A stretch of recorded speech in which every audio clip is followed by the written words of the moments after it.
Nah, oke. Mungkin teman-teman di sini pernah nggak sih ingin membeli sebuah listrik untuk menyalakan sebuah lampu, atau misal membeli sebuah bensin untuk menggerakkan kendaraan, atau mungkin mendapatkan air bersih untuk mandi.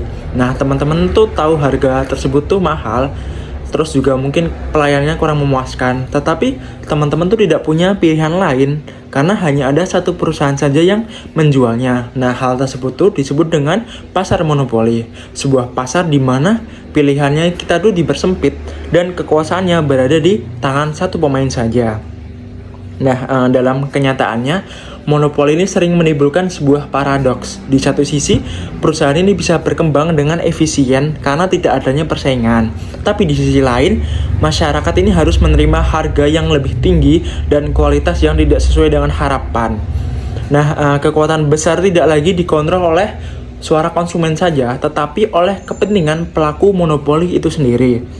Fenomena ini bukan konsep jauh dari buku teori ekonomi. Kita mengalaminya dalam kehidupan sehari-hari, mulai dari saat kita membutuhkan listrik, air, bensin, yang dulu pernah dikuasai oleh satu pemain. Kita mungkin tidak sadar, tapi kita tuh hidup berdampingan dengan monopoli itu sendiri. Nah, disinilah kunci pentingnya pemahaman mengenai pasar monopoli. Monopoli bukan sekedar bentuk pasar, tetapi sebuah dinamika kekuasaan ekonomi yang dapat menggerakkan kesejahteraan sosial ke arah yang lebih baik. Atau justru sebaliknya, regulasi pemerintah, etika bisnis, serta kepentingan publik menjadi sebuah fondasi utama dalam menjaga keseimbangan hal-hal tersebut. Nah, jadi hari ini kita akan membahas lebih mengenai yang pertama, kita akan belajar mengenai apa itu pasar monopoli dan bagaimana ciri-cirinya. Yang kedua, kita akan belajar mengenai mengapa sebuah monopoli itu bisa terbentuk. Yang ketiga, kita juga akan belajar mengenai dampak monopoli, mulai dari keuntungannya dan ancaman bagi masyarakat itu sendiri. Yang keempat, kita juga akan belajar mengenai studi kasus monopoli di Indonesia.